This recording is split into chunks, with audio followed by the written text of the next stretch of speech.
Chicken குழம்பு இப்படி செஞ்சு பாருங்கள், டேஸ்ட் செம்மையாக இருக்கும். ஒரு குக்கரில் 2 டேபிள் ஸ்பூன் எண்ணெய், இனிப்புக்கு தேவையான பட்டை, சோம்பு, கிராம்பு, ஏலக்காய், கல்பாசி, எண்ணெய் காய்ச்சதும் போட்டு வதக்கிக்கலாம். 25 சின்ன வெங்காயம், கட்டி பூண்டு, துண்டு இஞ்சி, மூணையும் மிக்சியில் தண்ணி இல்லாமல் அரைச்சி எடுத்துக்கலாம். அதையும் ஆட் பண்ணிக்கலாம். ராஸ்மல் போகிற வரைக்கும் நல்லா வதக்கிக்கணும். சிம்மில் வச்சு வதக்கிக்கோங்க, அப்போ தான் அடி பிடிக்காமல் இருக்கும். கலர் சேஞ்ச் ஆகிற வரைக்கும் வதக்கணும். கழுவி வச்சுருக்க 1 கிலோ சிக்கனை ஆட் பண்ணிக்கலாம். சிக்கன் வதங்கும் போது அதிலேருந்து வாட்டர் விடும். வதக்கும் போது நல்லா தண்ணி விடும். அந்த தண்ணி சுண்டுற அளவுக்கு வதக்கிக்கணும். சிக்கனுக்கு தேவையான உப்பை ஆட் பண்ணிக்கலாம்.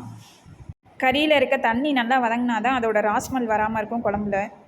இது கொஞ்சம் கருவேப்பிலை, கொத்தமல்லி தழை, புதினா தலையை ஆட் பண்ணிக்கலாம். வச்சுருக்க 2 பெரிய தக்காளி ஆட் பண்ணி வதக்கிக்கலாம். அடுத்து குழம்புக்கு தேவையான மிளகாத்தூள், மஞ்சத்தூள், கரம் மசாலா இதெல்லாம் ஆட் பண்ணிக்கலாம். ஒரு கைப்பிடி தேங்காய் துருவல், 7-8 முந்திரி பருப்பு, சோம்பு சேர்த்து அரைச்சிக்கலாம். குழம்புல மிளகாத்தூள் வாசனை போனதுக்கப்புறம் கொஞ்சம் தண்ணி சேர்த்து கொதிக்க விட்டுக்கலாம். வச்சுருக்க தேங்காய் ஆட் பண்ணிக்கலாம். இப்போ மணக்க மணக்க சிக்கன் குழம்பு ரெடி.